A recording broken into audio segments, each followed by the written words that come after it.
Pues empezamos marzo, buenos días, son las 12:07, una hora menos en las Islas Bonitas, en las Islas Canarias, y esa calma tensa que estamos viendo en los mercados, no acaba de verse un movimiento claro, y es que las guerras son así, no podemos pretender que todo vaya de forma rápida, fácil y sencilla. No, las cosas van a ir como estuvimos hablando, lentas, poco a poco iremos viendo cómo se van sucediendo esas negociaciones y vemos cómo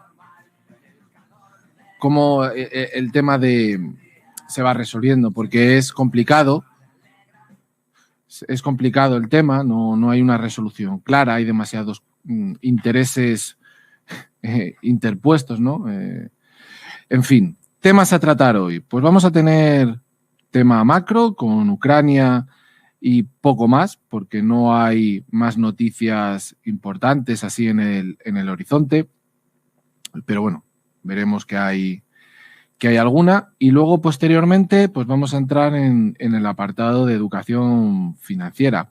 Hoy os traigo pues un proyecto interesante en una localidad de Rioja que se llama Jamil de Cameros, donde han llevado una iniciativa para enseñar a la gente, para que entiendan en qué consiste.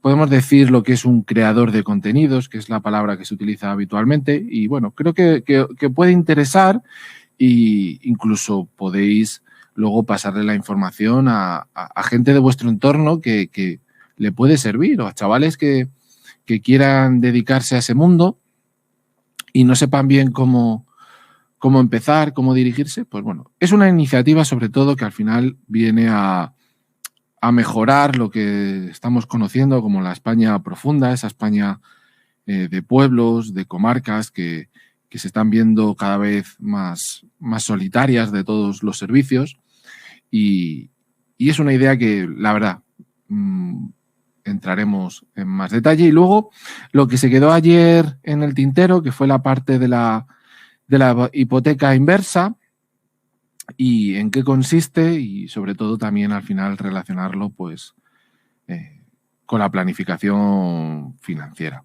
Porque, lo dicho, hoy tenemos cierta calma en los mercados, no hay movimientos bruscos, todo el frente se mueve o pivota entre varias cuestiones. Por un lado, vimos ayer una primera negociación, no se cierra, hay una segunda.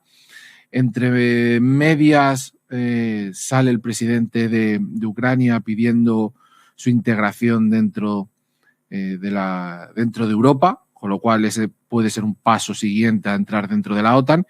Y claro, eso tiene que encallar la negociación, porque Rusia no quiere que tanto Ucrania como algún país más limítrofe con ellos entre, porque se sienten presionados, se sienten atemorizados porque, claro, el ejército de la OTAN esté cerca de ellos. Si tú estás dentro de la OTAN, pues ¿quién te dice que no puede llegar a Estados Unidos y poner ciertos misiles, ciertas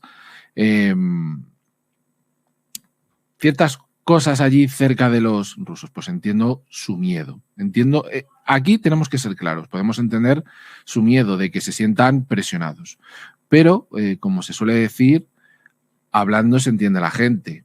Y como la gente se entiende, podemos llevar desde el 2014 que se podría haber pues, oye, llegado a un consenso. Pero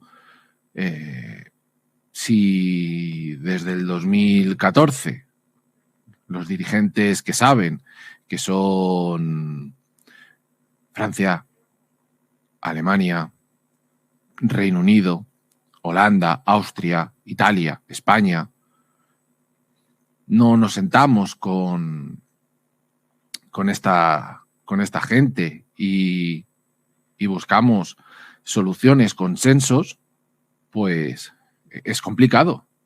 Y además no tenemos con qué negociar. Rusia necesita de Europa. Bien, pues vamos a llegar a un acuerdo. Porque si al final todo se basa en no queremos que entren en la OTAN, ¿vale? Ucrania no entra dentro de la OTAN, pero a cambio tú te vas a estar quietecito en estas zonas, que son ahora el Donbass, toda la zona del Donbass, con esas dos nuevas repúblicas, o esos dos nuevos países que se han sacado de la manga. Bueno, pues a lo mejor se hubiera acordado, porque aquí viene a decirse también que es que Ucrania está todo el rato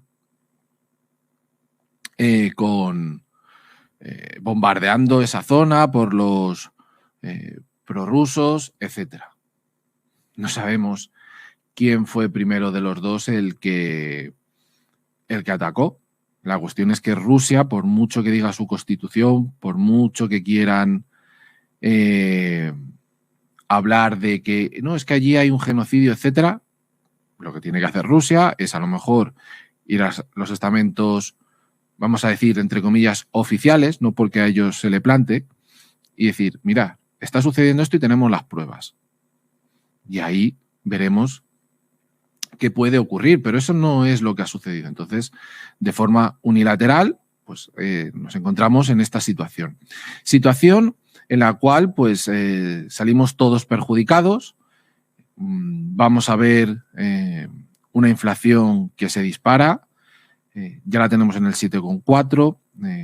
Entiendo que parte de esta subida de la inflación viene acontecida por las subidas que tuvimos de las materias energéticas en los finales del año pasado, de noviembre y diciembre, ¿vale? Siempre llega tarde todas estas cuestiones. Tenemos que entender que no es el año pasado de repente hay unos picos máximos de energía y acto seguido ya eso se traslada al precio de los bienes y servicios. No, eso va calando poco a poco, con lo cual, de cara a verano, en principio, que se utiliza menos la energía para el tema de calefacciones, etcétera, podemos ver una ligera caída, pero una ligera, siempre y cuando a Rusia no se le impongan sanciones relacionadas con el gas.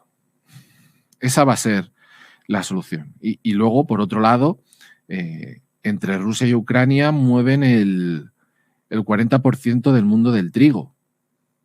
Materia prima bastante importante.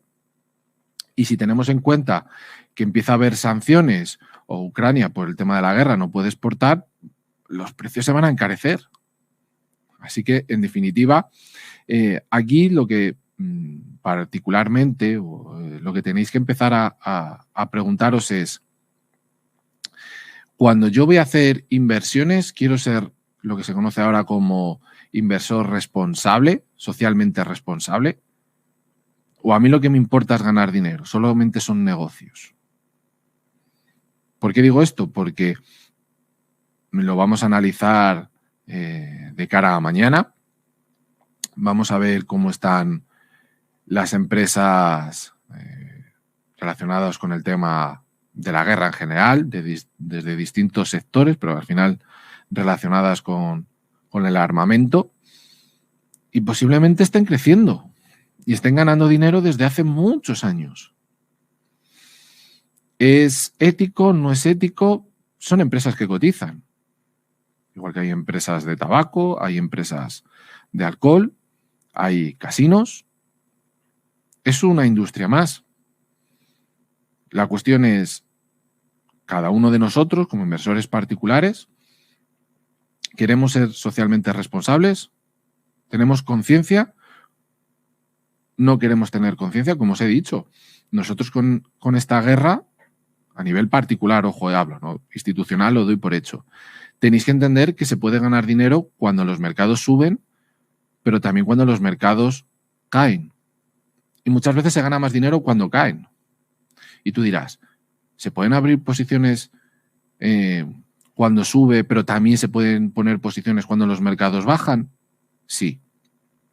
Explicarlo a través de a través de la radio es complicado, esto siempre se hace mejor con un ejemplo, pero es para que lo entendáis. Vosotros cuando vais al Corte Inglés y queréis comprar a lo mejor una serie de muebles, el Corte Inglés os lo vende, pero no os lo da en el momento, porque tiene que pedirlo a fábrica y luego posteriormente es cuando os llega a vosotros. Pues en eso consiste, entre comillas, ponerse bajista, ponerse corto en los mercados. Es así de sencillo. Una cosa que está a 8, yo pienso que puede bajar a 5. Bien, pues me pongo en corto y cuando llega a 5, primero vendo y luego compro. Y se puede ganar mucho dinero, porque generalmente las caídas suelen ser más rápidas y más fuertes que las subidas. Para subir una montaña, a que todo el mundo le cuesta, en general. Pero bajarla, todo el mundo la baja muy rápido. Bueno, pues en los mercados pasa igual. Subir cuesta, pero bajar, baja muy rápido las cosas. Entonces, es una idea que como inversores las tenéis que empezar a entender. Igual que hay que empezar a entender que si nosotros invertimos a largo plazo, no hay por qué asustarse. Hay que estar tranquilos. Dentro de las noticias macro no hay nada así que digamos sea más relevante, quitando la inflación de ayer, que ya la comentamos, ya fue parte de la parte de educación financiera, pero que es así. La única forma que tenéis para defenderos, que pueda ser efectiva en el corto plazo, es la planificación financiera. En este caso hay dos vías para hacerla. O la podéis hacer vosotros, tanto personas que estén solteras, como parejas, como familias, o bien contratando un profesional. Ese es el camino. ¿Por qué? Realizas un presupuesto y con eso te vas ajustando a las realidades que vayan dándose. Por eso la planificación financiera hay que revisarla mes a mes. O tener un control mes a mes para ver qué se hace. Es la única forma. Ahora, de cara a un plazo medianamente cercano, que a lo mejor hablamos de un año, oye, ¿cómo puedo cambiar? ¿Cómo puedo mejorar? ¿Cómo puedo poner unos inicios? Bueno, pues ahí ya vimos una serie de ejemplos. A lo mejor cambiarte de trabajo, buscar un nuevo trabajo, emprender, invertir. Pero eso no es a corto, estamos hablando de un año en adelante. Entonces, es importante el tema de la inflación, es importante que lo sigamos de cerca. Luego, hoy a las 8, cercano ya a las 9 en principio, tenemos comparecencia de Biden, con lo cual, pues a lo mejor habla de nuevas sanciones, de nuevas restricciones al comercio para Rusia. Cuando se siga hablando de que Rusia está fuera del sistema SWIFT, no es del todo verdad. Lo vuelvo a repetir. Hay 5 bancos que son los más importantes, sus filiales, que no pueden acceder, pero no quita que los otros bancos sí lo puedan hacer. Ahora, ¿esos 5 ya son significativos, son importantes por su peso dentro de la economía rusa? Efectivamente. Tienen un peso muy importante. Es poner una pequeña gran traba, pero no es la traba final. Porque ahora lo vamos a ver, el Bitcoin se ha disparado y posiblemente otra serie de criptodivisas. ¿Por qué? Porque muchos ciudadanos están empezando a ver, y digo ciudadanos rusos, como el rublo, que es su moneda, se está depreciando. Y mientras continúa la situación, se deprecia más. ¿Y eso en qué se traduce? En que el Banco Central ruso sube los tipos de interés para que la gente no pierda poder adquisitivo. Pero el problema es que va a dar igual, porque si las sanciones van a más, se va a estrangular Rusia. Y puede que llegue a ocurrir como en Venezuela, donde tú puedas tener millones de rublos y que no valgan nada. ¿Cuántos de vosotros habéis visto imágenes de Venezuela con gente con grandes fajos de dinero y los podrían vender porque no sirven para nada? Pues Rusia, si las cosas continúan así, irá por ese lado. Ya hay ciertos bancos, o la banca en general, que se esperaba que fuera la gran triunfadora de este año, por las subidas en Estados Unidos, por las siguientes subidas en Europa quizás a finales de año, pero de momento, con esta situación, pues ya se han parado. Y tenemos este mes, porque ya podemos hablar de este mes, o sea, recordar, 15 y 16 de marzo se reúnen los miembros de la FED y veremos en qué cantidad va a ser esa subida de tipos. Si va a ser un 25 puntos o se van a ir a los 50. Entonces, esta situación también nos va a afectar un poquito quizás a España. ¿Por qué? Porque muchos ricos de Rusia compraban inmuebles en España. Todos los oligarcas rusos y demás, vamos a decir, ministros del gobierno ruso, pues lo van a tener difícil para salir de Rusia. Más trabas se le va a poner con estas cuestiones a Rusia. Entonces, recordemos, el pueblo ruso ha sufrido mucho a lo largo de los últimos años, están acostumbrados, no sería de extrañar que pasara otra vez lo mismo, que vinieran años difíciles para los rusos. Yo creo que no, es decir, este tipo de guerras no se van a extender demasiado en el tiempo, no digo que las vayamos a resolver ni esta semana ni la siguiente, pero no creo que esto llegue a verano, se resolverá antes por alguna de las vías, pero a nivel mundial no estamos hablando de la guerra en Irak o en Afganistán, estamos hablando de una de las potencias del mundo. El PIB de Rusia tiene el puesto número 11. Muchas empresas, vuelvo a repetir, en Europa están conectadas con Rusia y se pueden tener serios problemas. Entonces, las sanciones tampoco pueden ser muy duras, porque países como Holanda, Alemania, etcétera, lo pueden pagar. Y no creo que estemos todos los países europeos dispuestos a asumir ciertos, vamos a decir, quitarnos de ciertas cosas por una guerra en un país que, entre comillas, no nos importa a muchos de nosotros, porque es lo que ha demostrado Europa a lo largo de todos estos años, que no le importa a Ucrania.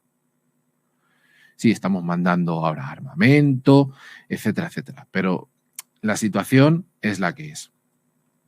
Entonces, en ese sentido, vamos a seguir viendo cómo evoluciona, qué noticias van saliendo. Hoy no hay, de momento, un catalizador importante. ¿Y esto por qué lo digo? Bueno, porque si vamos a ver ya los índices, acordaros que ayer hablábamos de un gap en casi todos los valores y en muchos de ellos ya se ha cerrado. En el DAX todavía no se ha cerrado, pero desde temprano esta mañana a las 8:30 han empezado a caer todos los mercados. Por ejemplo, el DAX ha caído porque el PMI del país, de Alemania, no ha salido bueno. Eso ha podido ayudar a caer, pero ha habido otros países que sí ha salido bueno, entre ellos España. Hemos tenido ahí un poquito de buenas noticias después de la inflación de ayer.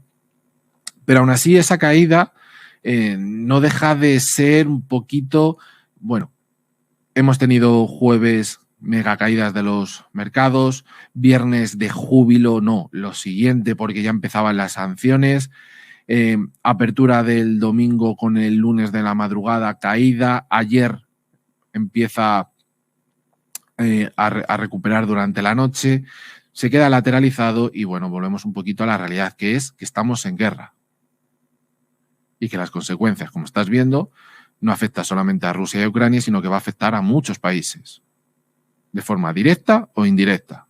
Quizás a España no de forma directa, porque nuestras inversiones en Rusia pues, no sean muy importantes, pero a lo mejor en tema de turismo afecta.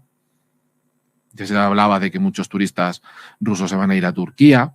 Bueno, pues afecta. En cuanto a la inflación, nos afecta.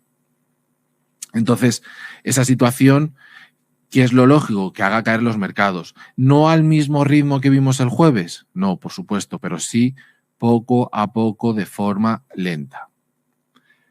Si vemos el gráfico, que como siempre os digo, para ver el gráfico podéis entrar en internet y poner gráfico técnico del DAX o de cualquier otro de los valores que yo estoy viendo, os daréis cuenta que se encuentra cercano casi a los 14.000, que podría ser hoy un punto importante para el DAX. Por la parte alcista serían casi los 14.500 y en función un poquito de lo que vaya haciendo el precio, pues ahí estaría el juego. Luego tenemos el SP500, que los americanos sí que han cerrado el juego con el que abrieron la sesión el domingo a la noche, pero igual ha ido cayendo por la mañana de forma muy lenta. Veremos luego a las 3:30 cómo evoluciona, pero vamos a ver soporte, resistencia, si estáis viendo los gráficos, pero hasta que no vaya llegando a ciertas zonas de precios significativas, tenéis que tener paciencia. Hay que estar tranquilos y si estáis en una cartera a largo plazo, pues entender que tenéis que aguantar, que esas caídas sirven, pues si va pasando mes a mes, para recomprar a mejores precios para cuando suba. Y ese cuando suba no sabemos cuándo va a ser, pero esa es la idea. Un Nasdaq que, bueno, subió bastante después de su caída, cerrado también el gap, pero que, bueno, va cayendo poquito a poco y le queda todavía, pues recorrido para si quiere seguir cayendo hoy. Porque ya os digo, estamos, dependiendo de en qué valor cojáis, estamos todavía lejos del mínimo que marcó el jueves. Pero bueno, hay algunos, pues por ejemplo, como el euro, que está más cerca. El euro no ha cerrado su gap, está cayendo otra vez hacia el 1,11. El euro, me refiero el euro dólar, porque ante esta situación de riesgo, pues ¿qué es lo que va a triunfar nuevamente? Pues el oro, el dólar, el yen, todo lo que tenga que ver con activos seguros. Tenemos el crudo, que hoy ha vuelto a subir, se encuentra, fijaros, en 98 dólares. Si nos vamos al Brent, pues posiblemente estará muy parecido en cuanto a precio, a lo mejor ya rebasa los 100, pero recordar que el jueves estábamos en 100 dólares, así que puede ser perfectamente factible que lo veamos superar. Vamos a hacer ahora un pequeño descanso. A la vuelta nos quedaría el oro y el Bitcoin y entraríamos en la parte de educación financiera. Pues ya estamos de vuelta, 12:36, una hora menos en las Islas Canarias, y vamos a ver, bueno, pues un poquito de educación financiera, que siempre viene bien, y vamos a situarnos en primera instancia en la parte esta que os quería contar de esta iniciativa, que es interesante y que puede ser de revulsivo para muchas zonas para todas las zonas de las comarcas y de los pueblecitos aquí en España que se están quedando abandonados y que hay que darles una vuelta para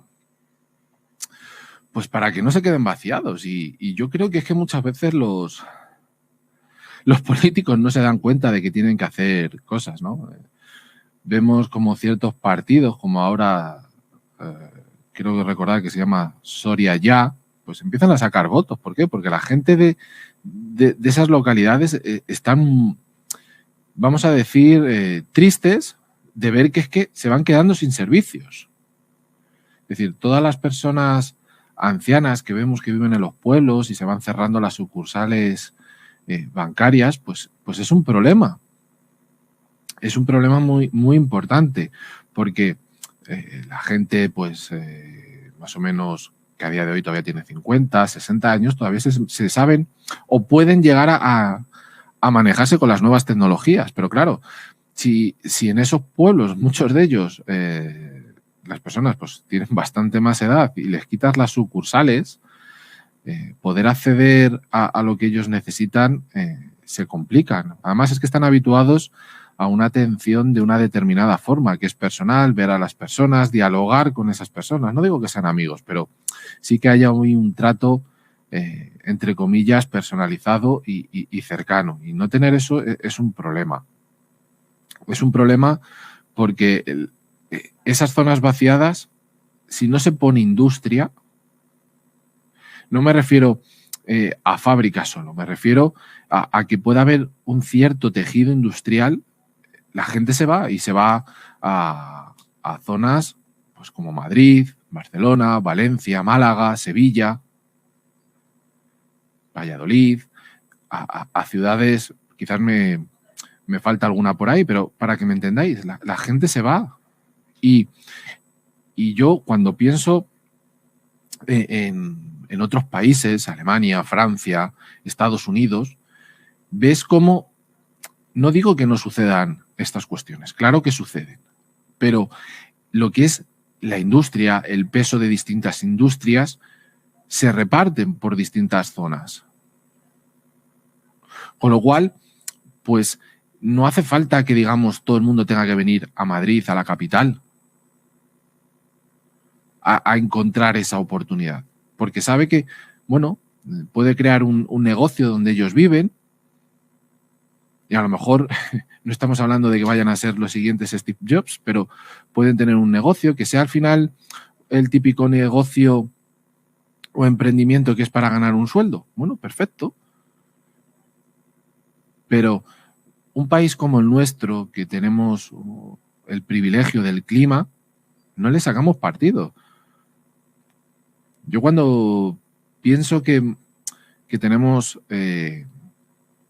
a Marruecos debajo, que se está llevando mucha inversión importante y que nosotros podíamos, toda la zona de Andalucía, Murcia, Valencia, Cataluña, incentivar a que vengan muchas empresas mejorando desde el gobierno y luego a las comunidades con incentivos fiscales. Podríamos hacer grandes cosas. Mejorar el tema tecnológico. ¿Que estamos bien o vamos camino de estar bien? Pues estar mejor. Si el gobierno no quiere gastar, que llegue a acuerdos con la empresa privada. Pero aquí hay materia en España. Entonces, ¿cuál es esta iniciativa que a mí me ha gustado y me ha parecido interesante? Porque ya digo, para otros pueblos puede servir para que empiecen a darle una vuelta. No digo que lo tengan que copiar, pero sí que puede ser interesante. Como dije antes, esto se encuentra en Ajamil de Cameros, en una localidad de Rioja de 62 habitantes que ha ido perdiendo población pues, con los años. Entonces, para darle un vuelco a la situación, pues han tenido una idea, que es pasarse al sector de las tecnologías. Y dentro de este sector tecnológico, ¿al cual ha ido? Pues al de los streamers, al de los creadores de contenido. Entonces, ¿qué han hecho? Pues en un edificio que tienen allí, quieren crear una incubadora de talento para que la gente que vaya allí se forme y entienda cómo crear contenido. El proyecto se llama Capacitaciones Vilat, se paga 120 euros semanales. ¿Y qué se aprende? Bueno, pues tienes alojamiento, pero que eso se daba por hecho, pero aparte aprendes diseño, edición, sonido, muchas cosas más. No quiere decir que luego las vayas a utilizar todas, pero ya tienes unos conocimientos. Y bien es verdad que luego eso, ¿en qué deriva? En que muchos puedan llegar a ser youtubers. Aunque parezca increíble, en España tenemos youtubers importantes, internacionales. No estamos hablando de tonterías. ¿Cuál es el problema? Que con el tema fiscal que tenemos aquí en España se están yendo todos a Andorra y dejan de tributar en España. Ese es el problema que estamos teniendo con estos youtubers, que ganan dinero, que si tú no les saqueas, y digo bien, no les saqueas, no les robas, pero les pones más o menos unos impuestos justos, se quedan aquí y pueden dar cobertura a quizás contratar a personal el día de mañana, Pero claro, con los impuestos que les pones, nos reímos aquí, bueno, es que hacen contenido, es que, mira, qué tontería. Bueno, para a lo mejor a las generaciones que somos algo más mayores, de los 40 para arriba, muchos de esos youtubers nos pueden parecer tonterías. Yo no digo que no, o no lo entendamos, incluso puede que algunos no entendamos, pero dentro de la juventud y juventud un poquito mayor y la que va a venir después, pues es un mercado, es un nicho con un potencial enorme. Y hablo de los youtubers en cualquiera de los ámbitos, como creadores de contenidos o jugadores de videojuegos, me da igual. Es un sector muy grande. De ahí la lucha que hay entre YouTube y Twitch. Entonces, este pueblo ha encontrado un nicho donde muchos chavales, adolescentes y ya universitarios, les puede interesar aprender, quizás a unos precios pues mucho más modestos que lo que pueda ser, por ejemplo, en Madrid. Haciendo lo mismo, te vas allí y por 240 euros en 2 semanas aprendes. No te voy a decir que vayas a aprenderlo todo, también vamos a ser claros, o sea, en 2 semanas no creo que puedas aprenderlo todo. Seguramente necesites un poco más de tiempo, pero tienes alojamiento, tendrás unas conexiones de internet que serán muy buenas, no sé cómo lo habrán hecho,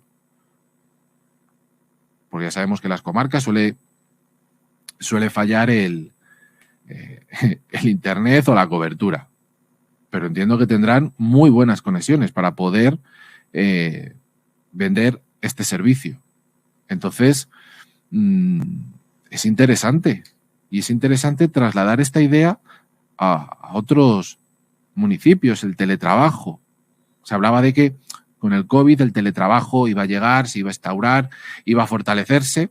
Bueno, estamos viendo como incluso grandes compañías como Apple, como Microsoft, que parecían que iban a tener como más fuerza el tema del teletrabajo, bueno, pues han tenido que regular.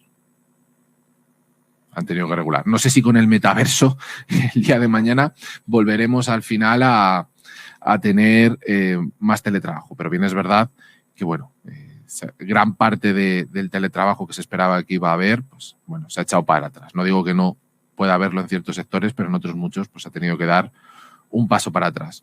Pero para ciertas actividades es muy interesante. Gente que quiera vivir en un pueblo por sus hijos, por su familia o por ellas mismas. Prefieren la comodidad de un pueblo que no una gran ciudad como Madrid. Y para eso es importante estar bien conectado. Con lo cual, estas iniciativas son de alabar. Y esto demuestra al final que el ingenio humano no tiene límites. Simplemente hay que dejarlo desarrollar y sobre todo también ponerlo fácil. Porque esta iniciativa no solamente es que la haya llevado seguramente el alcalde de la localidad, sino que también ha sido promovido por el gobierno de La Rioja. Porque si no, no hay forma. Si lo que tienen que poner los políticos es facilidades, no poner trabas. Esa es la cuestión, no poner trabas, hacer las cosas fáciles. Y cuando las cosas se ponen fáciles, salen negocios adelante, muchos de ellos. El problema es cuando no se hacen.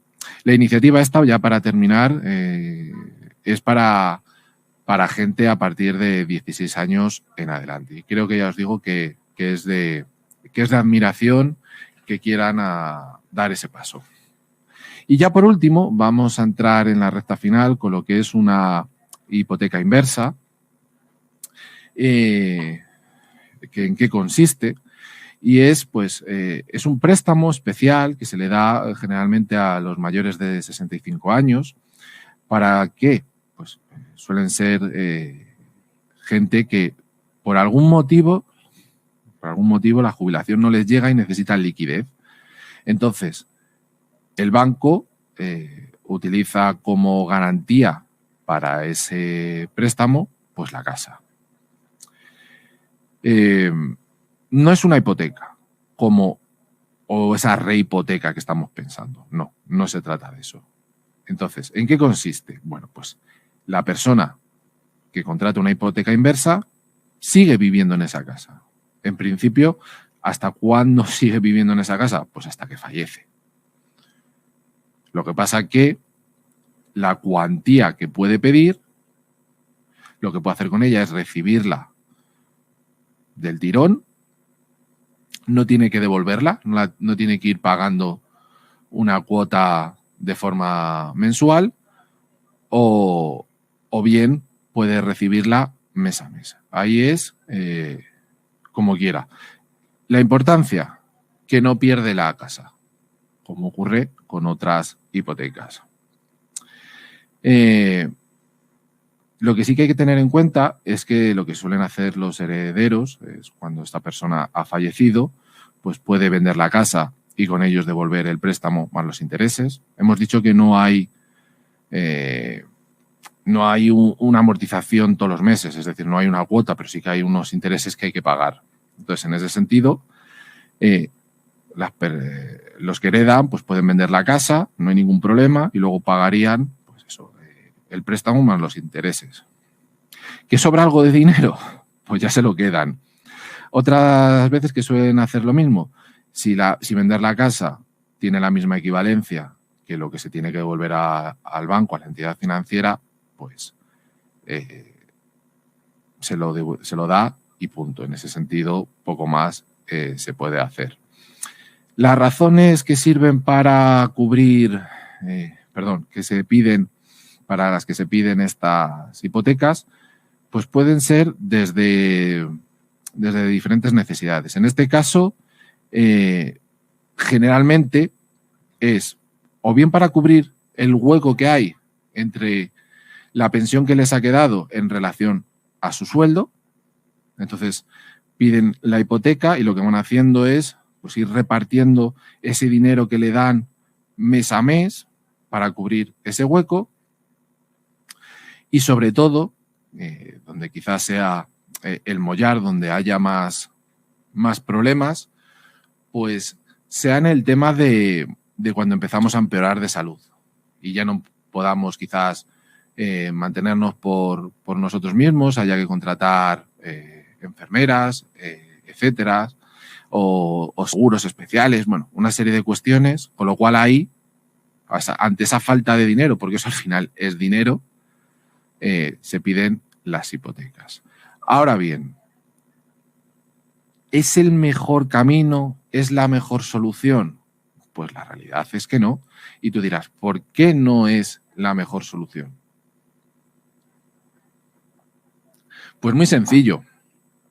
Si tú tienes una buena planificación financiera, lo lógico es que no tuvieras que recurrir a esta hipoteca. Que como solución no es algo que sea fatal, pero si tú te planteas hoy, que me estás escuchando, mañana, tengo que realizar una planificación financiera. ¿Y esto qué es?